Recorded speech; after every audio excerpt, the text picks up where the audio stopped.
गेले जेजुरा निळा घोडा अगडदुम नगारा सोन्याची जेजुरी देव गेले जेजुरा निळा घोडा पावमे तोडा कमरी कर पटा बिगिर मस्तकी तुरा खोबऱ्याचा कुटका भंडाऱ्याचा भडका बोल अहंकारा सदानंदाचा येळको सदानंदाचा येळको जय देव जय देव जय देव जय देव जय देव जय शिव मातंडा जय देव जय देव जय देव जय देव जय देव जय शिव मातंडा हरिवर्धन मल्हारी तुझी प्रचंड जय देव जय देव जय देव जय देव जय देव जय शिव मातंडा हरिवर्धन मल्हारी तुझी प्रचंड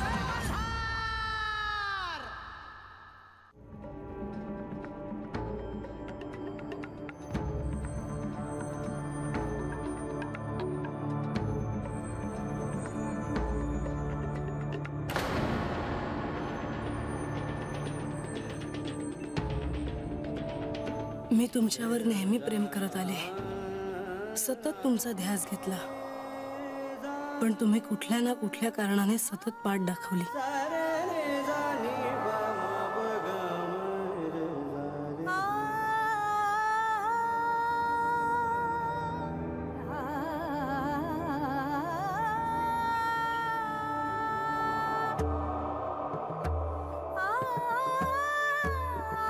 त्यावेळीही तुम्हाला भेटण्याची आस असताना तुम्ही मला भेटला नाहीत.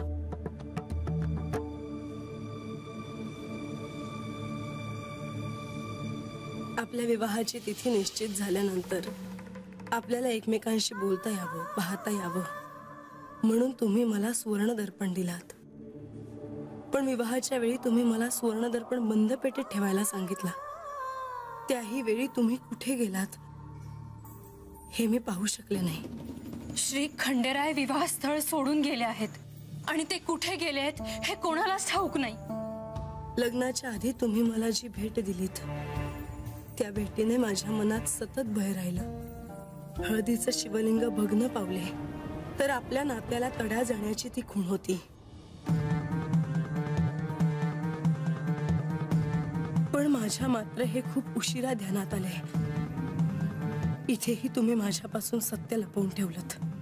हळदीचे हे शिवलिंग जोपर्यंत आपल्या मूळ स्वरूपात राहील तोपर्यंत आपले श्री खंडेरायांशी असलेले अर्धांगिनीचे नाते अबाधित राहील.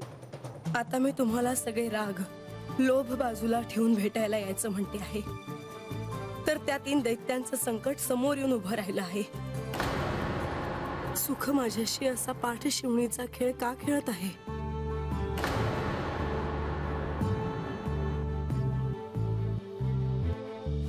नारायण नारायण.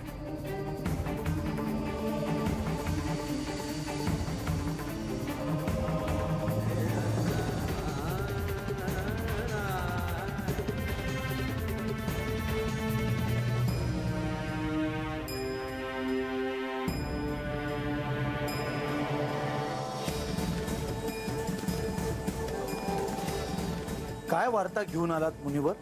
हे प्रभू, आपल्यापासून काहीही लपून राहिलेले नाही. विद्युन्माळी, तारकाक्ष आणि वीर्यवान यांना श्री ब्रह्मदेवांनी दिलेल्या वरदानाप्रमाणे जर त्यांनी अंतराळात ग्रह कक्षेत सुवर्ण, रौप्य आणि तांब्याची 3 पुरं बांधायला घेतली तर ग्रह ताऱ्यांच्या अस्तित्वाचाच प्रश्न उभा राहील.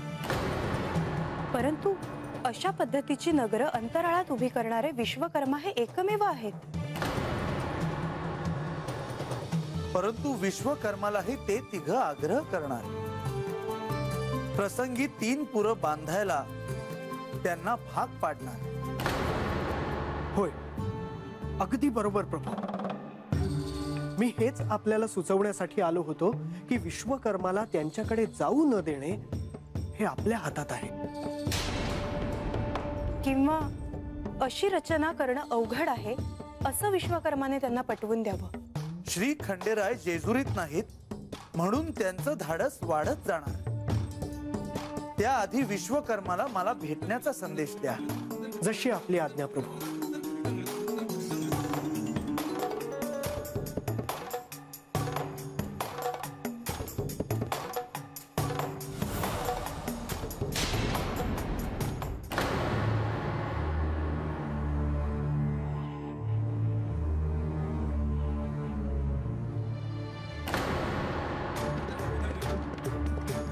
बंधो,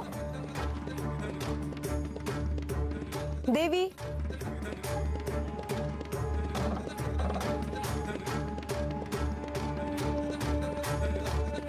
म्हाळसा आपण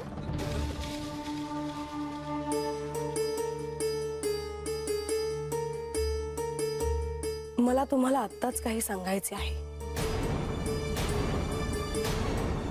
अवश्य सांगा देवी, काय सांगणार आहात? मला यांना चंदनपुरीला भेटायला जायचेच आहे, कितीही विघ्न आले तरीही. परंतु देवी, आपण चंदनपुरीला निघाला आहात ही गोष्ट एक वेळ मनुष्यांपासून लपून राहीलही, पण अशुभ शक्तींना ह्याचा गंध लागल्याशिवाय राहणार नाही. ब्रह्मदेवांनी त्या 3 राक्षसांना वरदान दिले, त्यांच्याविषयी तुम्ही बोलता आहात? होय म्हाळसा, ही गोष्ट साधी नव्हे. काही अंशी त्यांना चिरंजीव होण्याचंच वरदान मिळालंय आणि त्यांचं लक्ष जेजुरीवर आहेच.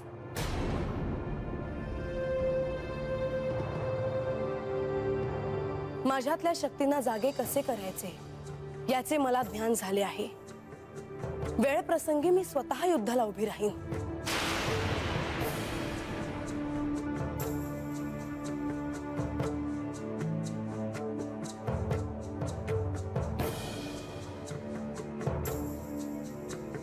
देवी, तुमच्यात असलेल्या शक्तींविषयी कुणालाही कसलीच शंका नाही. परंतु त्या 3 असुरांचा मृत्यू महादेव अर्थातच श्री खंडेरायांच्या हातून नियतीने लिहिला आहे.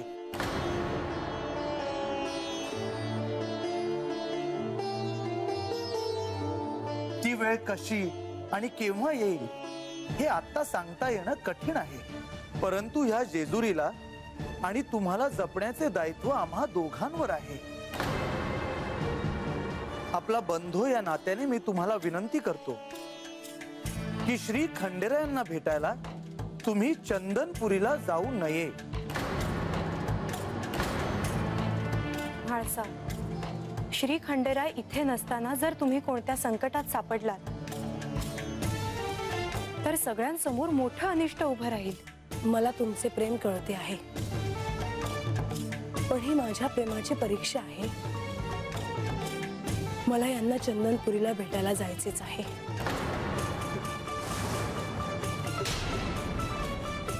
देवी, जर तुम्ही तुमचा निर्णय मागे घेणार नसाल तर मला तुमच्या बरोबर चंदनपुरीला यावंच लागेल.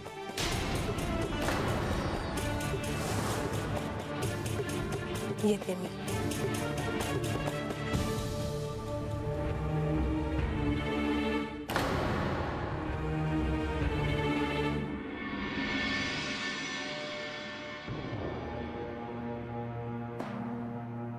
बानू, जाती ग म्या, रात बिलई झाली हाय. नाही नाही, बस हातच. हात थांबून काय करू? तू देवाचं ध्यान लावून बसली हायस. म्या काय तुझ्या तोंडाकडे बघत बसू आहे? ए म्हणजे नग जाऊ, मला झोपच येत नाही बघ. मी एक सांगू का? तू आजला जेजुरीला जायला सांगितलं होतंस बघ, ते बरंच केलं होतंस. पर बाला जेजुरीला जाता आलं का? नाही. वय तवा नाही जाता आलं, पर आता जायला हवं. तुला खंडोबासनी भेटाय हवं, म्हणजे समजा गुतडात सुटल बघ. अगं पर कसं जाणार म्हणजे? आणि एकलंच जाणार होय? एकलं कशा पायी? म्हातार बाबाला घेऊन जाऊ. पर म्या नाही यायची. का? तुझं काय अडलंय आता हात? सांगते.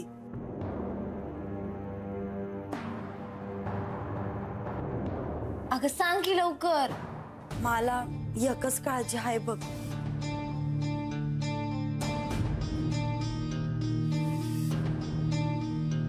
सारखं आपलं बानुबाई बानुबाई कोण ऐकलं अगं?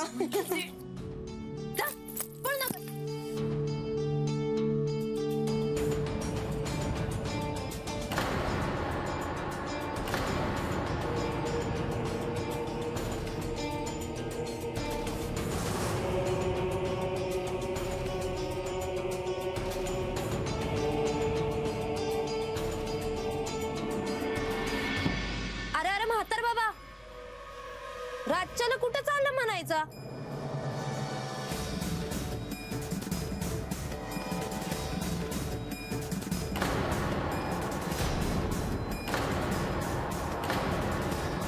मी आलो जाऊन, पर तुम्ही वाड्याच्या बाहेर पडू नका.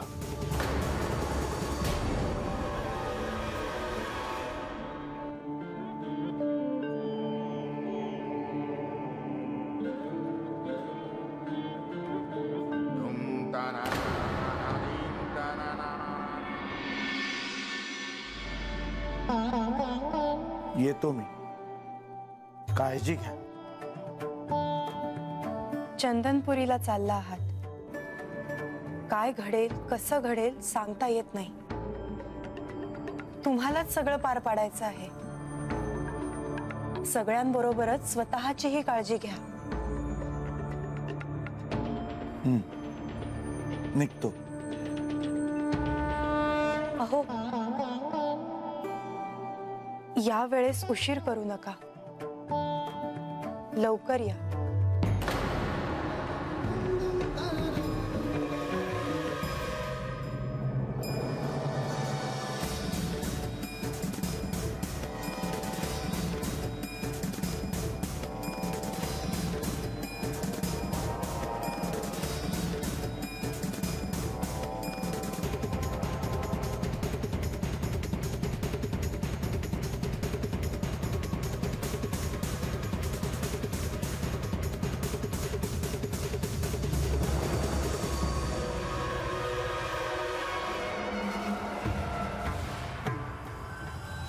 देवा, आपण स्मरण करताच आपल्या भेटीसाठी आलो. शुक्राचार्य, मी जेजुरीत नाही म्हणून तुमच्यावर काही दायित्व सोपवली होती. मला त्याचे स्मरण आहे देवा. तारकासुराच्या 3 पुत्रांचे काय करायचे? त्यांना ब्रह्मदेवांनी जे वरदान दिले ते मला समजले.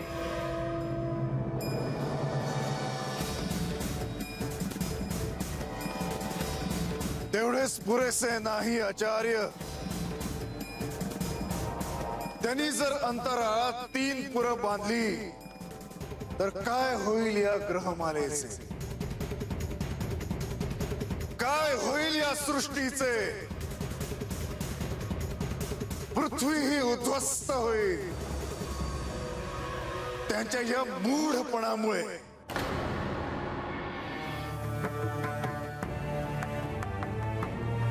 क्षमा असावी देवा, पण ब्रह्मदेवांनी त्यांना ह्याची अनुमती द्यायला नको होती. जे घडायचे ते घडले. आता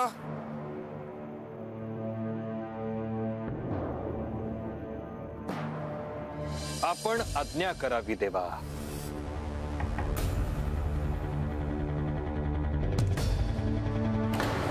शुक्राचार्य, दैत्य कुळाला पुन्हा समज देण्याची वेळ आली आहे. आतापर्यंत जे कुणी केले नाही ते करण्याचे त्यांनी धाडस दाखवले आहे. मी तात्काळ विद्युन्माळी, तारकाक्ष आणि वीर्यवान यांची भेट घेतो.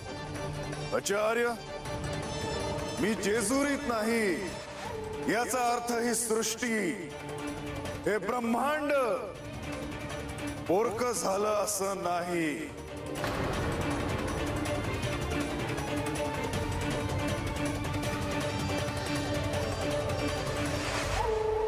मी इथे आहे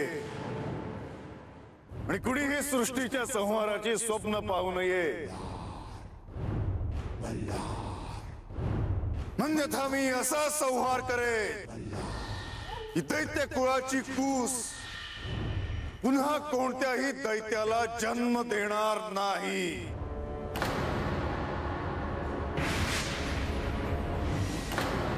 प्रस्थानाची सगळी तयारी झाली आहे ना? हो, पहाटेची वेळ आहे. उजाडण्याच्या आत आपल्याला जेजुरी बाहेर पडायला हवं. आणि आपण इथून निघालो आहोत हे कोणालाही कळता कामा नये असे प्रधानजींनी सांगितले आहे. माझ्याच पतीला मी वेश बदलून भेटायला चालले आहे, तेही कुणालाही न सांगता.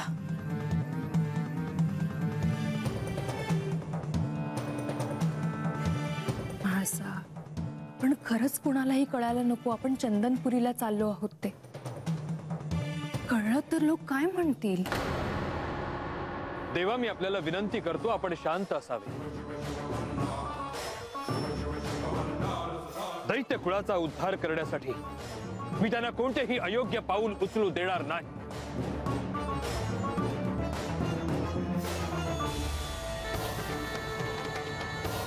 त्यांनी पहिले पाऊल टाकले आहे आचार्य. असुरातल्या अशुभ तत्वाचे शुभात रूपांतरित व्हावे म्हणून मी त्यांना कधीही अस्पृश्य मानले नाही.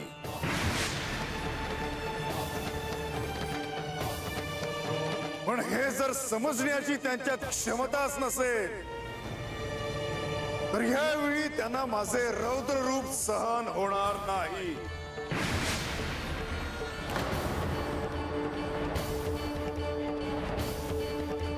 आणि जेजुरीत माझी म्हाळसा आहे, असे सर्व प्रियजन आहेत. आणि कोणाची वक्रदृष्टी त्यांच्यावर पडली तर मृत्यूचे तांडव पाहायला मिळेल सगळ्यांना.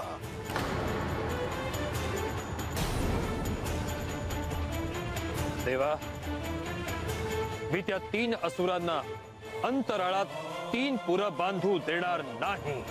त्यांना समज द्या आचार्य, अन्यथा मी त्यांना असे शासन करेन की पाहणाराचाही थरकाप उडेल.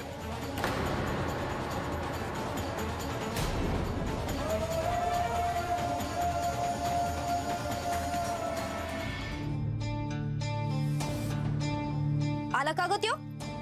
नाही ग, कुणाशी बोलतोय कुणास ठाव. कोणतरी साधू आल्या ती.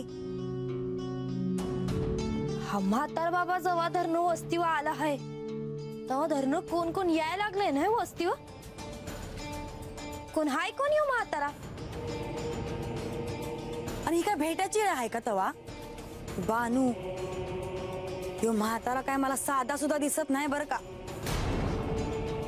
तुला नाही असं वाटत? वय की. आणि ह्याला काय ठाव का काहीतरी प्रीत घडणार हाय का? हा काय पिंगळा हाय का ज्योतिष हाय? तेच म्हणती म्या. याला कसं ठाव समजा महाशिवरात्रीचं?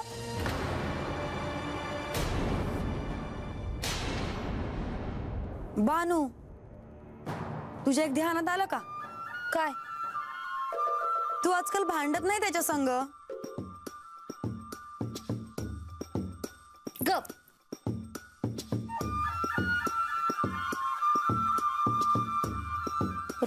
एक हाय म्हणजे का कुणास ठाव. मला असं वाटतं जेजुरीला जाताना ह्यो संघ असल तर काय बी भ्यान आहे.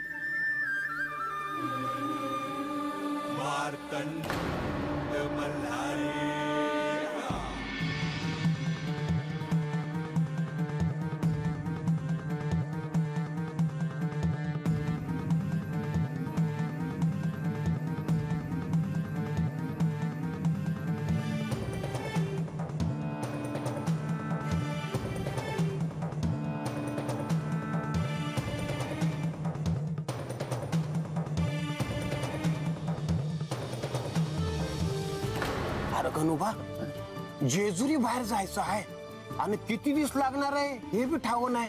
नाही म्हणजे तू घरी तुझ्या बायकोला सांगितलं आहेस ना? वय सांगितलं. ती म्हणली कामासाठी चाललायसा का दुसरं काही कारण आहे?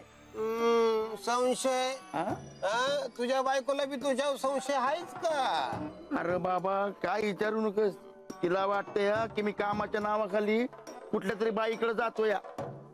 हे म्हणजे काहीतरीच. आणि तुझ्याच जमणार आहे ते काय? नाही म्हणजे अरे बाबा, ते करणं म्हणजे सोपं नाही. कुणाचं बी काम नाही काढत ते. अरे ज्या वाटेला जायचंच नाही त्यात कशाला बोलतोय सा? या अरे तुझ्या एकट्याबद्दल बोलत नाही मी ज्यांचं लगीन झालं ना त्यांच्याबद्दल बोलतोय. नाही आता तुला बोललो असतो पण राग गेला. राहू दे आपलं.